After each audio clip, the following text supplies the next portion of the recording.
warahmatullahi wabarakatuh. Om Swastiastu, Namo Buddhaya, Salam Kebajikan, Rahayu. Halo semuanya, saya Rizka Aprilia Nur Aini dengan NIM 112400017 dan teman saya Brenda Alfabella dengan NIM 111240004. Kami dari kelas A, Prodi Administrasi Negara, Fakultas Ilmu Sosial dan Ilmu Politik, Universitas 17 Agustus 1945, Surabaya. Pada video kali ini kami akan menjelaskan tentang materi Hukum Administrasi Negara dalam tugas UTS. Dosen pengampu mata kuliah Hukum Administrasi Negara yaitu Bapak Edi Wahyudi, SH, MSI. Oke teman-teman, langsung saja kita ke pembahasan materi Hukum Administrasi Negara. Let's go! Nah teman-teman, sesuai dengan tema kita, kali ini kita akan membahas tentang Hukum Administrasi Negara.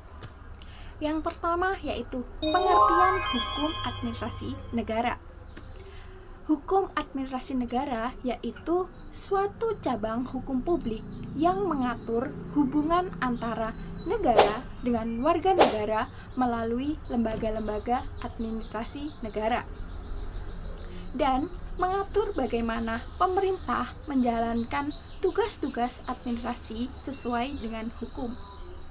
Oke teman-teman, yang selanjutnya yaitu peran hukum administrasi negara. Teman-teman tahu nggak apa aja sih peran hukum administrasi negara?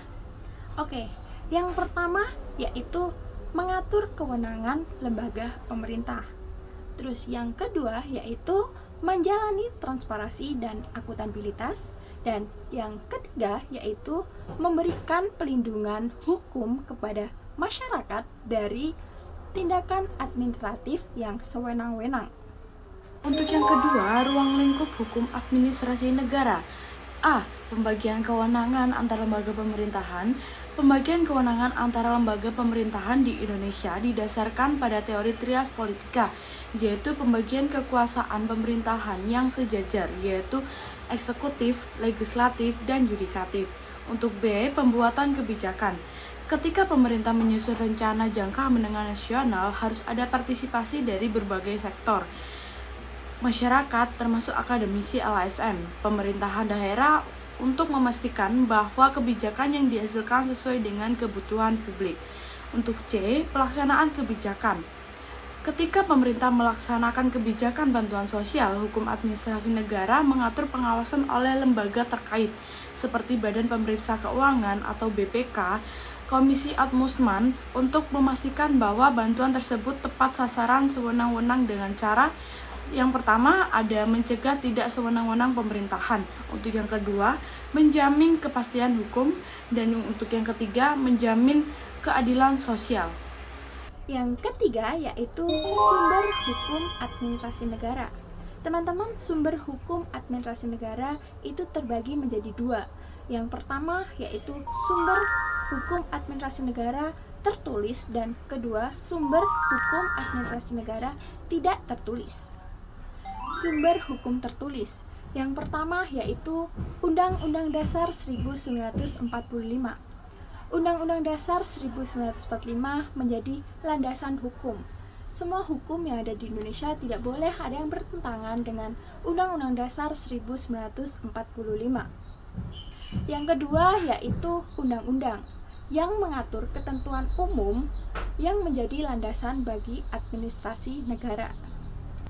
Yang ketiga yaitu peraturan pemerintah yang mengatur pelaksanaan undang-undang. Yang keempat yaitu keputusan presiden sebagai instrumen untuk menjalankan fungsi pemerintahan. Yang kelima, peraturan daerah yang mengatur administrasi di tingkat lokal. Sumber hukum tidak tertulis. Yang pertama yaitu kebiasaan administratif. Kebiasaan administratif yaitu praktik-praktik yang telah diterima dalam pelaksanaan administrasi negara. Contohnya yaitu penerbitan SK atau surat keputusan oleh lembaga tertentu yang telah diterima secara umum. Yang kedua yaitu jurisprudensi atau keputusan hakim, yakni putusan hakim yang berkekuatan hukum tetap dan diikuti oleh hakim-hakim lainnya dalam perkara yang serupa. Yang keempat, ada prinsip-prinsip umum hukum administrasi negara. Yang pertama, ada prinsip legalitas. Semua tindakan administrasi negara harus berdasarkan hukum yang berlaku. Contoh, penerbitan izin usaha harus berdasarkan peraturan yang sah, seperti undang-undang dan peraturan daerah yang berlaku. Yang kedua, ada prinsip diskresi. Pejabat administrasi memiliki wewenang untuk mengambil keputusan sesuai dengan keadaan tertentu, namun tetap dalam koridor hukum. Contoh, seseorang dapat memberikan kebijakan diskresi hal pemberian bantuan darurat kepada masyarakat terdampak bencana, walaupun tidak diatur secara rinci. Untuk yang ketiga, ada prinsip akuntabilitas. Setiap tindakan administrasi harus dapat dipertanggungjawabkan. Contoh, implementasi sakit di pemerintah Kabupaten Kulon Progo meliputi rencana strategi, perjanjian kinerja, pengukuhan kinerja, pengelolaan data kinerja, dan pelaporan kinerja. Untuk yang ketiga, ada prinsip transparansi. Semua keputusan administrasi negara harus dilakukan secara terbuka, jelas bagi publik. Contoh, melalui e-budgeting, publik dapat melihat apakah anggaran biaya untuk suatu kegiatan sesuai dengan hasil yang diperoleh. Yang kelima yaitu hubungan hukum administrasi negara dengan hukum tata negara. Hukum tata negara itu sebagai kerangka. Hukum tata negara membentuk kerangka hukum tentang bagaimana lembaga negara harus dibentuk dan bagaimana kekuasaan mereka diatur. Dan hukum administrasi negara sebagai implementasi. Hukum administrasi negara mengatur bagaimana lembaga-lembaga yang telah dibentuk oleh hukum tata negara melaksanakan tugas dan wewenangnya. Contohnya yaitu kasus pengangkatan pejabat publik. Hukum tata negara mengatur bagaimana prosedur pemilihan pejabat negara, contohnya menteri, dan hukum administrasi negara itu yang mengatur bagaimana pelaksanaan tugas menteri, penerbitan keputusan, dan tanggung jawab dalam pemerintahan sehari-hari. Yang selanjutnya yaitu keterkaitan antara hukum administrasi negara dengan hukum tata negara. Hukum tata negara itu sebagai dasar legalitas. Hukum administrasi negara membutuhkan landasan dari hukum tata negara untuk memberikan kewenangan yang sah bagi aparatur pemerintah dan lembaga eksekutif. Dan hukum administrasi negara sebagai pelaksana hukum. Hukum administrasi negara berperan untuk mengimplementasikan aturan-aturan yang dibuat berdasarkan kerangka hukum tata negara. Dan contoh bagaimana kedua hukum ini saling melengkapi dalam praktik pemerintahan yaitu pembuatan kebijakan. Hukum tata negara menetapkan prosedur pembuatan undang-undang, sedangkan hukum administrasi negara mengatur pelaksanaan undang-undang tersebut melalui peraturan pelaksana seperti PP dan Perpres. Yang keenam, ada fungsi dan peran administrasi negara. Pelaksana kebijakan adalah melaksanakan undang-undang yang telah ditetapkan oleh pemerintah. Pembuat peraturan pelaksana harus sesuai dengan peraturan undang-undangan yang berlaku. Pelayanan publik adalah bertanggung jawab atas penyedia layanan publik seperti pendidikan, kesehatan, dan infrastruktur.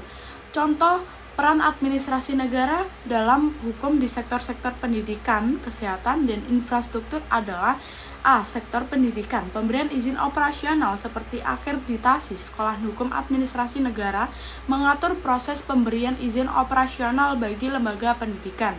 B. Sektor kesehatan, akuntabilitas pengguna dana seperti audit fasilitas kesehatan ini untuk memastikan pengguna dana transparan dan akuntabel, membantu pencegahan korupsi. C. Sektor infrastruktur, licensing dan inspeksi. Licensing pembangunan mengatur proses licensing pembangunan infrastruktur. Badan Inspektorat melakukan inspeksi untuk memastikan bangunan umum mematuhi standar teknik keamanan yang ditetapkan pemerintah sekitar. Ketujuh yaitu tantangan dalam pelaksanaan hukum administrasi negara. Yang pertama yaitu kurangnya pemahaman masyarakat tentang hak-hak administratif. Yang kedua, reformasi birokrasi yang lambat. Dan yang ketiga yaitu penyalahgunaan wewenang oleh pejabat publik. Solusi yang dapat diberikan untuk menangani Tantangan-tantangan tersebut yaitu penguatan pengawasan administrasi negara dan meningkatkan transparansi dalam setiap proses pengambilan keputusan. Yang terakhir adalah kesimpulan, hukum administrasi negara merupakan instrumen penting untuk mengatur tindakan pemerintahan dan menjamin kekuasaan administratif dilakukan sesuai dengan prinsip-prinsip hukum.